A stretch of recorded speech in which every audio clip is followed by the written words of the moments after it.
오늘 하나님께서 우리에게 주시는 말씀은 신약성경 로마서 5장 1절부터 11절까지의 말씀입니다.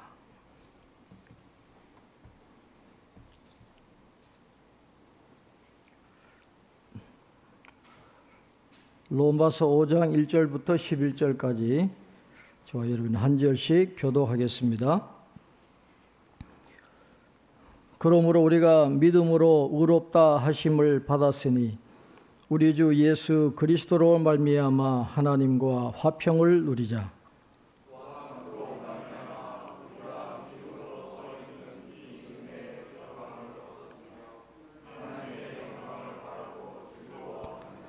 다만 이뿐 아니라 우리가 환난 중에도 즐거워하나니 이는 환난은 인내를,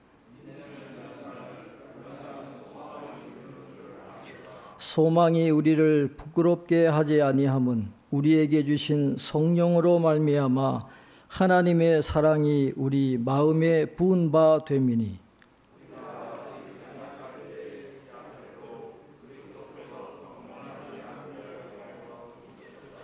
의인을 위하여 죽는 자가 쉽지 않고 선인을 위하여 용감히 죽는 자가 혹 있거니와.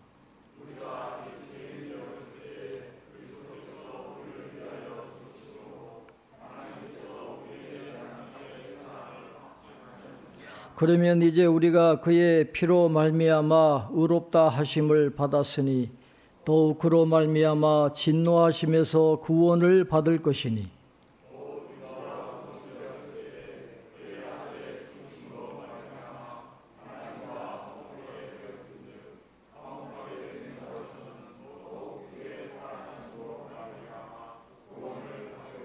함께 옵니다.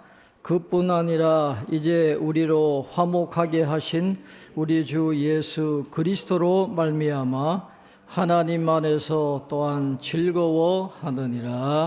아멘. 교회 소식 참고해 주시기 바랍니다. 우리 환우들 위해서 이 더위에 병원에서 재활 치료를 받고 있는 김상준 장로님 위해서 김규숙 집사님, 정혜숙 권사님 위해서 기도해 주시고, 금주는 휴가 관계로 큐티 메시지와 수요 교리 공부는 쉬게 되겠습니다. 성환이가 이제 8월 11일부터 이제 단기 선교 가는데 엄청 더울 겁니다. 필리핀이. 그래서 잘 다녀올 수 있도록 위해서 기도해 주시고, 중고등부 수련회는 잘 마쳤습니다. 수고하신 전도사님, 우리 선생님들께 감사드리고 기도해 주시고 후원해 주신 성도님들께 감사를 드립니다. 우리 상가에 대해서 조금 말씀을 드려야 되는데, 지금까지 상가에는 관리자 2분, 그 다음에 청소하는 분이 1분 계셨거든요. 그런데 이제는 관리자를 1분밖에 못 두게 됐어요. 그래서 격일제로 하루 근무하시고 또 하루는 없고, 그리고 아침 8시 반에 일괄적으로 문을 열고 밤 9시에는 일괄적으로 문을 다 닫습니다. 제가 교회에 올 일이 있어도 들어올 수가 없어요. 사람이 없으니까. 그래서 앞으로는 지금은 관리자 1명이 있는데 이것도 앞으로 어려울 것 같아서 세콤에다가 맡길 계획이라 그렇게 이야기하더라고요.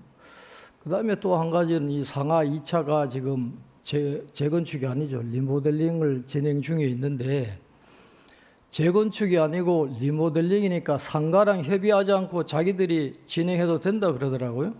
근데 문제는 상가 땅을 자기들이 마음대로 전용해가지고 그 상가 땅을 포함해가지고 건축 계획을 올려서 이게 지금 진행이 되고 있는 거거든요. 그러니까 전문가들 말을 들어보면 이게 용적률에도 상당한 피해가 있고 나중에 이 상가가 수십억 내지 수백억 손해를 보는 그런 상황도 생길 수 있다 그래요. 그래서 지금 소유주들이 이제 비상대책위원회를 만들어 가지고 활동을 하려고 지금 준비하고 있습니다. 아파트 측하고 협의가 잘 되면 좋은데 안 되면 또 나중에 뭐 소송까지 갈 수도 있는 그런 문제거든요. 우리 상가 문제니까 원만하게 잘 해결될 수 있도록 여러분 위해서 기도해 주시기를 바랍니다. 오늘 로마서 5장 1절부터 11절까지의 말씀을 함께 나누겠습니다. 오늘 본문에서 사도 바울은 이제 로마서의 이제 본론에 해당하는 구원이라는 게 과연 무엇인가 하는 것을 이제 설명을 하면서 이제 믿음으로 의롭다 함을 받게 될 이 성도가 미래에 누릴 영광이 어떤 것인가 하는 것에 대해서 본격적으로 설명을 하고 있습니다. 특별히 오늘 5장 1절부터 2절 말씀은 구원의 전 과정을 가장 명확하게 설명해 놓은 아주 귀한 말씀입니다. 우리 1절부터 2절까지 우리 한번 같이 읽겠습니다. 그러므로 우리가 믿음으로 의롭다 하심을 받았으니 우리 주 예수 그리스도로 말미암아 하나님과 화평을 누리자. 또한 그로 말미암아 우리가 믿음으로 써 있는 이 은혜에 들어감을 얻었으며 하나님의 영광을 바라고 즐거워하느니라. 아멘. 지금까지 우리가 이 로마서를 통해서 배우게 된 것은 이 땅의 모든 사람들이 하나님 앞에 범죄했기 때문에 의인은 한 사람도 없고 모두가 다 죄인이라는 겁니다. 또 모든 인류가 죄를 범했기 때문에 하나님의 영광에 이르지 못하고 하나님의 심판과 저주 아래에 떨어져 살고 있다는 것입니다. 그런데 예수님이 이 땅에 오셔서 우리를 대신해서 죽으심으로 그를 믿는 자를 의롭게 만들어 주셨어요. 우리 죄를 다 씻어 주셨다는 것입니다.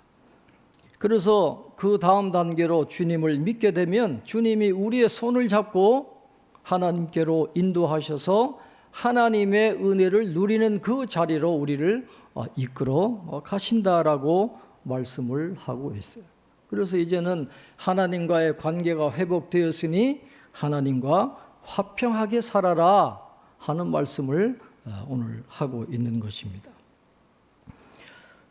구원이란 뭐냐 하면 하나님과 더불어 화평을 누리는 겁니다. 하나님과 화평을 누림으로 우리는 나중에 이제 천국으로 가게 되는 것이 바로 구원이다라고 하는 것을 오늘 설명을 하고 있는 것이죠. 오늘 1절, 2절 말씀, 이 헬라어의 시제를 우리가 한번 살펴보는 것이 굉장히 유익합니다. 오늘 본문에서 믿음으로 의롭다 하심을 받았으니라고 그랬거든요. 믿음으로 의롭다 하심을 받았으니 헬라어에서는 이 부분을 단순 과거형 수동태 분사로, 좀 어려운 말이지만 단순 과거형을 쓰고 있고 능동태가 아니라 수동태를 쓰고 있어요. 인간이 뭔가를 할 수 있는 게 아니라는 거죠. 의롭게 되는 건 인간이 할 수 있는 게 아니에요. 능동적으로 할 수 있는 게 아니라 하나님이 해 주셔야 되는 거예요. 그래서 수동태를 쓴 건데 이 단순 과거형은 어떤 의미가 있냐 하면 헬라에서 한 번 결과가 맺어지면 그 결과가 영원까지 이어진다라는 그런 의미가 있어요. 한 번 의로워지면 이 의로움이 영원히 가는 거예요. 갱신할 필요가 없습니다. 여러분 보험은 보니까 갱신형이 있더라고요. 뭐 10년 지나면 또 갱신하고 또 갱신해야 되고, 갱신하지 않으면 효력이 없어지는 거예요. 그러나 믿음으로 의롭다함을 받는 건 한 번으로 족합니다. 갱신할 필요가 없어요. 영원히 이어지는 그런 칭의를 하나님이 우리에게 주신다라고 말씀을 하고 있습니다. 그래서 하나님과의 관계가 회복되었기 때문에 우리 주 예수 그리스도로 말미암아 하나님과 화평을 누리자 그랬어요. 화평을 누리자.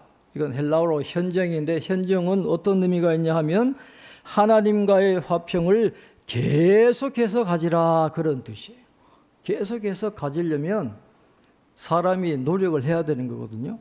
하나님의 은혜로 의롭다함을 받는 거지만은 그러나 인간이 이제 화평을 누리도록 계속해서 화평하도록 사람도 노력을 해야 되는 거예요. 같이 가야 된다라는 것을 이야기하고 있습니다. 믿음은 복잡한 게 아닙니다. 단순한 겁니다. 믿음을 가지려면 단순하게 출발해야 되는 것입니다. 예수님이 하나님의 아들인 것을 믿습니다. 나를 위해서 십자가에 죽으시고 부활하셨습니다. 이 단순한 걸 믿는 거예요. 이것을 믿으면 하나님이 우리를 죄인이 아니라 의롭다라고 인정해 주신다라고 말씀을 하고 있는 것입니다. 그리고 그 결과는 천국까지 가는 거예요.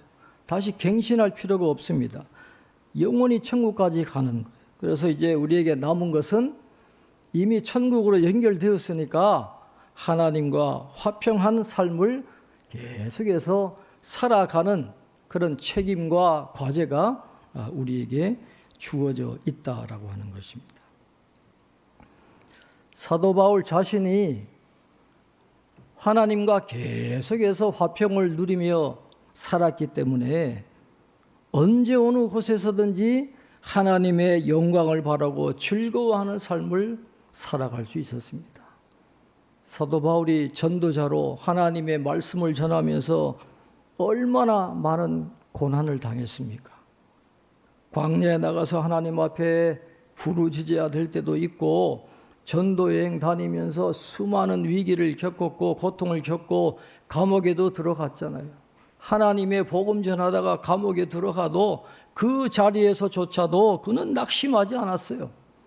하나님의 그 영광과 은혜 안에서 즐거워하면서 살아갔다는 것입니다. 그래서 사도 바울은 그런 자신의 경험을 가지고 로마 교인들에게 이렇게 말하는 겁니다. 여러분, 이제는 하나님 안에 들어왔으니까, 예수님의 은혜로 하나님 안에 들어왔으니까 하나님 없는 사람들처럼 두려움과 불안과 침울함 속에 살지 말고 하나님과 화평을 누리면서 그 안에서 즐거운 삶을 살아가시기를 바랍니다. 이 사도 바울의 경험에서 나오는 그런 권고를 하고 있는 것입니다.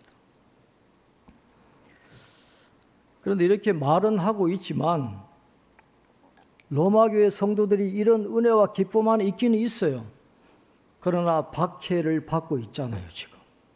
또 곧 수많은 박해가 다가온다는 걸 사도 바울이 뻔히 알고 있는 것입니다. 그러니까 환난이 온다는 걸 알고 있기 때문에 다시 한번 격려의 말씀을 사도 바울이 덧붙이고 있습니다.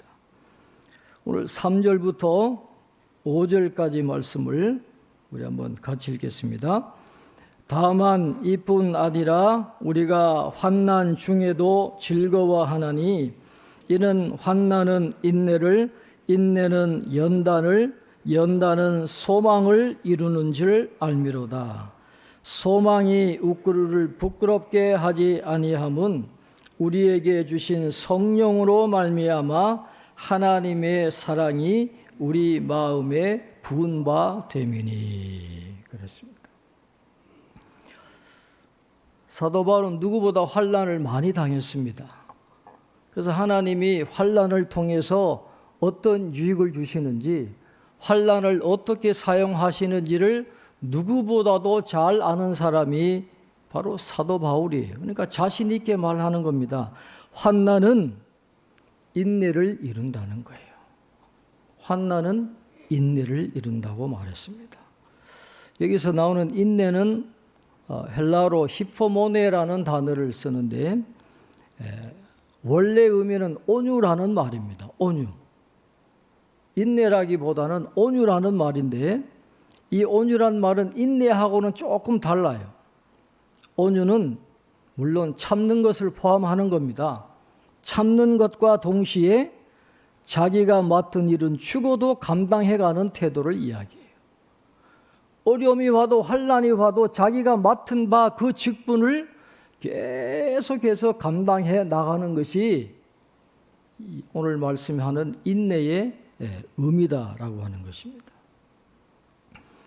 주님을 사랑하는 사람에게도 환난이 옵니다. 그러나 그리스도인은 그 모든 환난을 다 참고 견디는 겁니다. 그냥 단순히 참지만 하는 게 아니라 조금도 주저하지 않고 믿음의 길을 걸어가요. 하나님이 맡겨주신 사명의 길을 끝까지 참고 걸어가는 겁니다. 직분을 감당하고 열심히 경건의 삶을 살아가는 거예요. 이게 온유의 모습입니다. 이렇게 온유를 이루어내면 그 온유의 생활은 연단을 낳아요. 연단은 그리스도인의 인격을 만들어내는 겁니다. 인격을 만들어내요. 온유의 길을 걸어가는 동안에 그 사람 속에 그리스도의 성품이 이루어지는 겁니다. 겸손한 인격이 형성되고 부드러운 성격이 형성이 돼요. 이기적인 사람이 남을 배려하고 남을 이해할 줄 아는 또 협력하는 그런 성격으로 만들어지고 주님이 쓰시기에 좋은 그런 인격자로 좋은 그릇으로 형성이 되어져 가는 것입니다.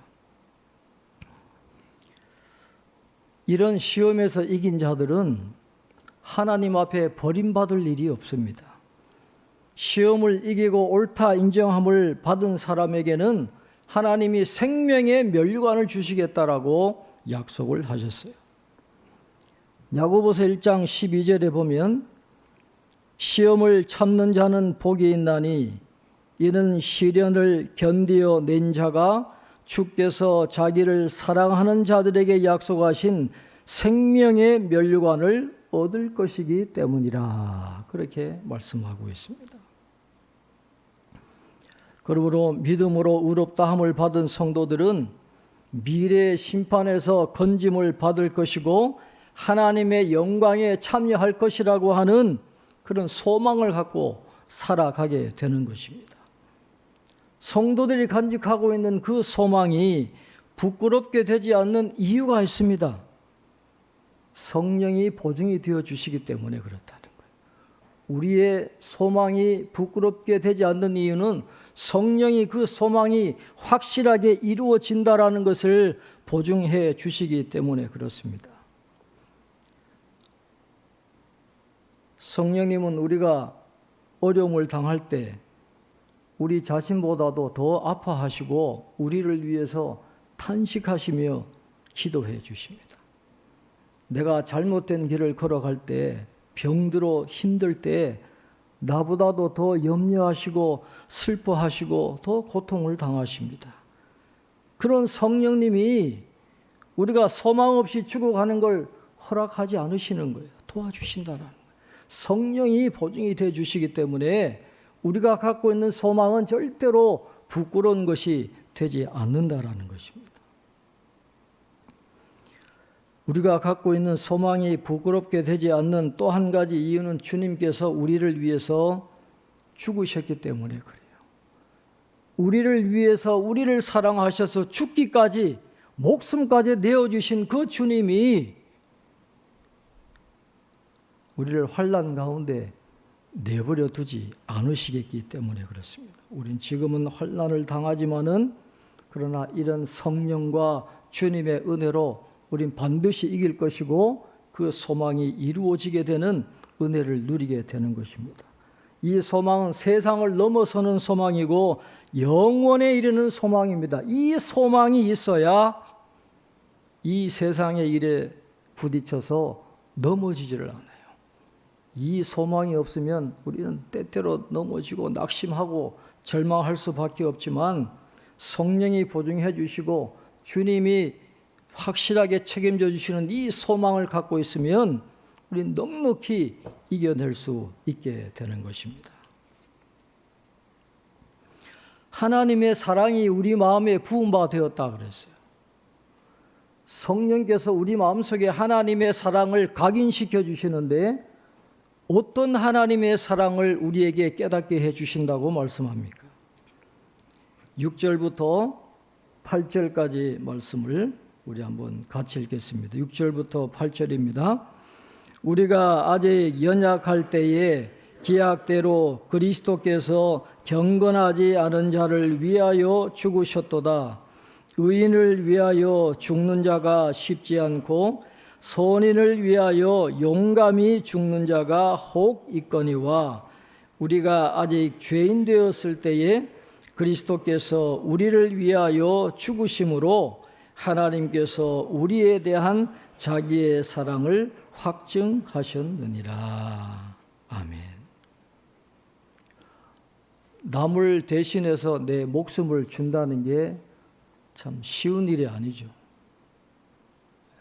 가족에게도 참 생명을 준다는 게 쉽지 않은데, 그러나 간혹 성인들이 있잖아요. 의인과 선인을 위해서 목숨을 내주는 의인들 지금도 있습니다. 자기의 생명을 희생해서 남들을 살리는 그런 경우도 있지만은, 그러나 죄인들을 위해서 죽는다는 이야기는 들어본 적이 없잖아요.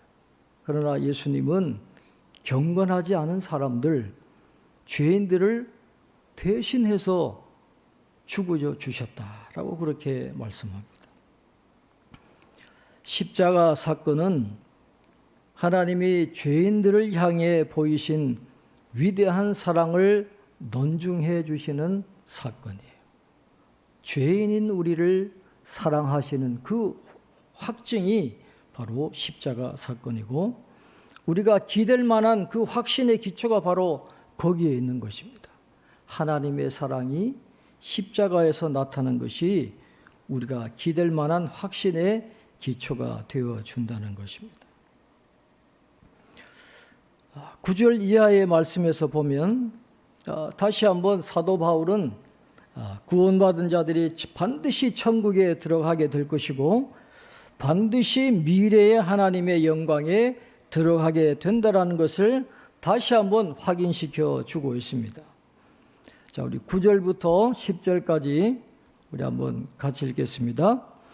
그러면 이제 우리가 그의 피로 말미암아 의롭다 하심을 받았으니 더욱 그로 말미암아 진노하심에서 구원을 받을 것이니 곧 우리가 원수 되었을 때에 그의 아들의 죽으심으로 말미암아 하나님과 화목하게 되었은즉 화목하게 된 자로서는 더욱 그의 살아나심으로 말미암아 구원을 받을 것이니라. 아멘. 사도 바울은 여기서 두 가지 주장을 지금 하고 있는 겁니다. 첫째는 우리가 원수 되었을 때에, 죄 때문에 하나님과 원수 되었을 때에 예수님이 십자가에 달려 우리를 구원해 주셨다고 한다면 그의 피로 의롭게 된 지금 우리를 구원받은 상태로 유지시켜 주시지 않겠느냐 하는 그런 주장을 하고 있는 것입니다. 우리가 원수 되었을 때에도 주님이 목숨을 버리시면서 우리를 구원해 주셨는데 이제는 우리가 친구가 됐어요. 하나님의 자녀가 되고 예수님의 친구가 되었는데 하나님이 실패하게 내버려 두시겠느냐? 주님이 우리를 실패하도록 내버려 두시겠느냐? 하나님이 절대로 우리를 포기하지 않으신다라고 하는 주장을 오늘 하고 있는 겁니다.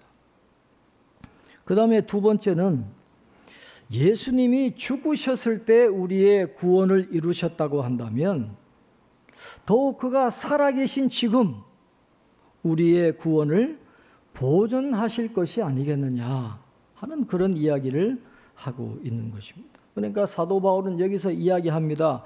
우리의 구원의 소망은 절대로 사라지지 않는다라는 것입니다.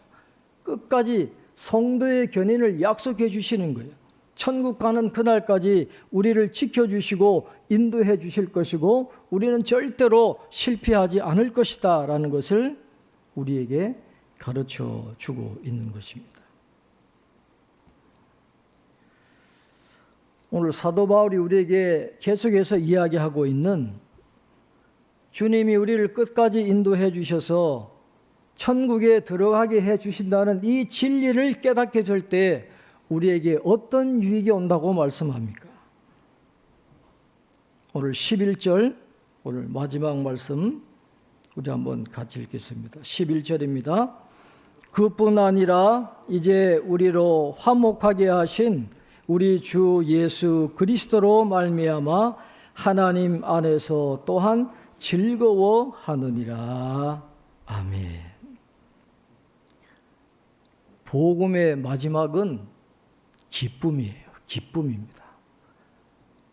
죄로 하나님의 원수가 되어서 영원히 죽어야 될 우리가 예수님의 은혜로 하나님의 자녀가 되고 하나님의 은혜에 들어가게 되고 하나님과 화평을 누리게 되었을 때 우리에게 주는 유익이 뭐냐 하면 하나님 안에서 즐거워할 수 있는 이 궁극적인 기쁨이에요.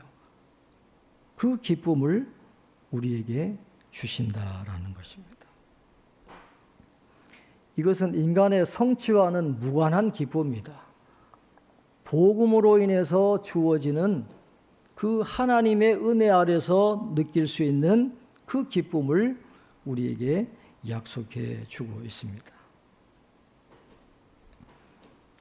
하나님 외에 다른 것에 마음을 두면서 행복을 찾는 사람들은 반드시 실망하게 되어 있습니다. 조만간 자신의 행복이 덧없고 불안정하다는 것을 깨닫게 될 것이기 때문에 그렇습니다. 그들은 자신이 추구하는 모든 것들이 영원한 행복을 주지 못한다는 사실을 뼈저리게 체험하게 될 것입니다. 복음이 없으면 궁극적인 기쁨은 절대로 우리에게 주어지지 않는다라는 것입니다. 복음을 통해서 하나님 안에 있어야 하나님의 관계에 들어가야만 이 기쁨은 우리에게 주어지는 것입니다. 여러분, 어거스틴의 유명한 기도가 전해지잖아요. 4세기의 주교였던 어거스틴이 이렇게 기도했습니다. 오 주님, 우리는 당신을 위해 만들어진 존재들이라 당신 안에서 쉴 때까지는 우리 마음이 쉼을 얻지 못합니다. 하나님 안에 있어야 우리가 쉼을 얻을 수 있어요. 하나님 안에 있어야 평화를 누리고 즐거움을 누릴 수 있지, 하나님을 떠난 다른 우상 속에 아무리 해봐야 우리에겐 오는 건 절망밖에 없다라는 것입니다. 하나님을 떠나면 안 돼요. 하나님 안에 있어야 이 즐거움과 기쁨을 누리게 된다라는 것입니다.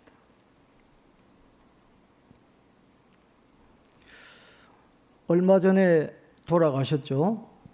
티머시 켈러라고 하는 미국 뉴욕의 리디머 장로 교회를 개척하시고 아주 세계적인 교회로 성장시키신 아주 유명한 목사님입니다. 이분이 그의 책에서 이 기쁨, 하나님 안에서 주어지는 이 기쁨을 소유한 자가 어떤 모습을 보이는가에 대해서 기록해 놓은 내용이 있습니다. 한 5가지를 이야기하는데 여러분에게 이런 모습이 있는지 한번 잘 살펴보시기를 바랍니다. 첫째로, 이러한 기쁨을 누리는 사람들은 믿음으로 의롭다함을 받는다는 교리에 깊이 만족하면서 그것을 공부하고 다른 사람들에게 전달하며 즐거워합니다. 그랬어요. 이 이신칭의의 복음, 믿음으로 의롭다함을 받는다는 교리를 만족하고 그 교리에 대해서 더 열심히 공부하고 전하면서 즐거움을 느낀다. 그렇게 이야기를 했어요. 그런데 교리 공부를 그렇게 즐겁게 하기가 쉽지 않잖아요. 그죠? 우리가 수요 교리 공부를 합니다마는 모든 교회 성도들이 공통적으로 하는 이야기가 교리는 어렵습니다. 힘듭니다. 다 그래요. 그런데 다 배우고 나면 이구동성으로 하는 말이 있어요. 진작에 좀 배웠으면 얼마나 좋았을까. 배울 때는 힘들죠. 그러나 배워놓으면 이 신앙의 기초가 든든하게 세워지고 놀라운 영적인 근육이 생겨가지고 힘이 생기는 겁니다. 그러니까 이 교리 공부가 어렵지만 꾸준하게 잘 해나가면 새로운 놀라운 은혜를 우리가 누리게 되는 겁니다. 콩나물 시루 물 아무리 부어도 다 빠져나가지만 그래도 콩나물은 자라는 거예요. 힘들어도 계속 들으면 기억 못해도 유익이 되는 겁니다. 한 40분 제가 강의하는데 여러분 40분 그 강의한 준비하려면 교재 한두 권 갖고 되는 게 아니에요. 그게 얼마나 많은 책, 교수님도 계시지만 수많은 책을 보고 자료를 다 보고 필요한 걸 다 요약을 해가지고 정리해서 해야 되는데 이 머리가 복잡해요. 그걸 정리하는 게 쉽지 않아요. 내용이 천차만별이고 너무 깊은 건 너무 깊고 말도 못해요. 그러니까 이걸 필요한 것만 딱 요약해서 40분 지내야 되니까 일주일 내내 고민해서 하는 거예요. 그게 그냥 나오는 게 아닙니다. 그러니까 교리 공부 어렵지만 잘 따라오시면 이해 안 된다 그러면 더 반복해서 들으시면 되잖아요. 그러니까 교리 공부를 통해서 이 영적으로 새로워지는 그런 은혜가 있기를 바랍니다. 기쁨을 누리는 사람들은 그런 모습이 있다는 거예요. 그 다음에 두 번째는 이러한 기쁨을 누리는 사람들은 과거의 삶이 실패했을지라도 부인하지 않고 인정하는 사람입니다. 과거의 실패를 인정하는 거예요. 그 큐티인 간증 보세요. 다 인정하잖아요. 오픈하잖아요. 세 번째, 이러한 기쁨을 누리는 사람들은 자신의 성격상의 결함을 발견한다고 해도 그것 때문에 하나님의 사랑을 의심하지 않습니다.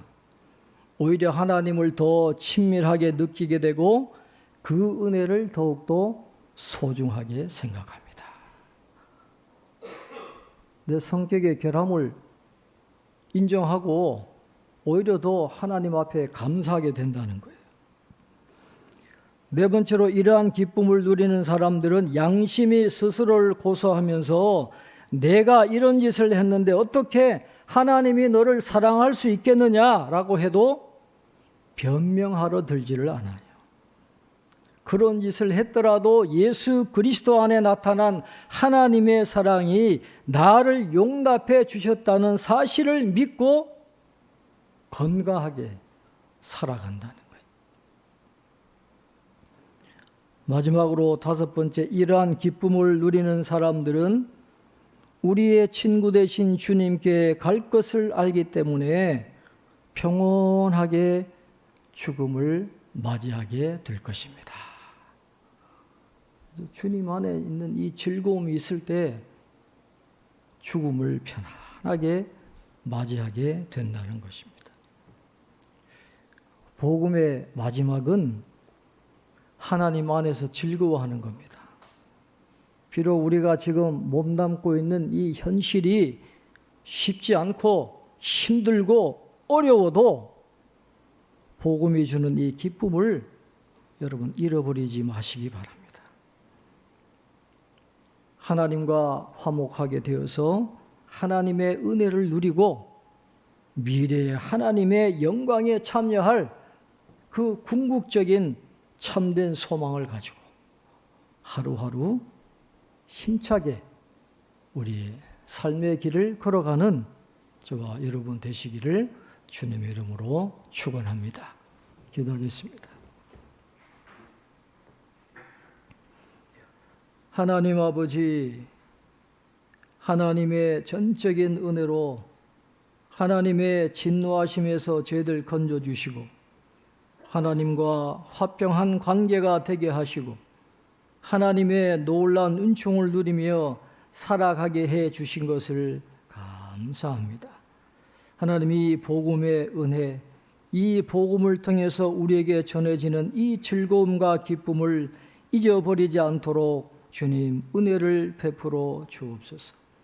세상의 헛된 영광을 쫓아다니지 말고 복음 안에서 오직 하나님을 바라보며 하나님을 의지하며 하나님을 신뢰하며 하나님이 미래에 주실 그 영광을 바라보면서 오늘 우리의 모든 삶의 자리에서 하루하루 최선을 다하며 하나님이 맡겨주신 귀한 사명 넉넉히 감당해 나가서 환난은 인내를, 인내는 연단을, 연단은 소망을 이루는 이 놀라운 은혜를 체험하는 저희들 다 될 수 있도록 축복해 주시옵소서. 감사하고 예수님의 이름으로 기도하옵나이다. 아멘.